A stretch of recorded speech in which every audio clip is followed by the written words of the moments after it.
access to Claude without opening your browser every time.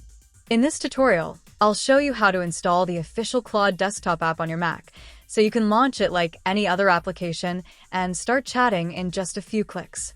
First, open your preferred web browser. Then click the address bar at the top of the window and type Claude AI. From the search results, open the official Claude website. If you're already signed into Claude, you'll need to do one extra step. Look at the bottom left corner and click your profile icon. Then select Log Out. After you've signed out, refresh the page. This allows the desktop app download option to appear. Once the page reloads, look for Download Desktop App. Click it to start downloading the Claude installer for macOS. Depending on your browser, you'll see the download begin immediately. When the download finishes, open your Downloads folder. You can do this directly from your browser's download list or through Finder. Now double-click the Claude installer to launch it. The installation window will now appear.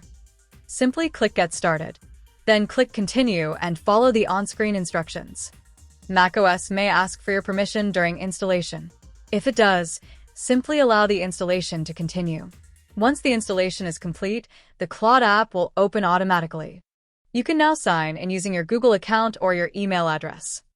After signing in, your Claude Workspace will load, and you're ready to start using the app. If this tutorial helped you, leave a like and subscribe for more AI tutorials, Mac tips, and productivity guides. Thanks for watching, and I'll see you in the next video.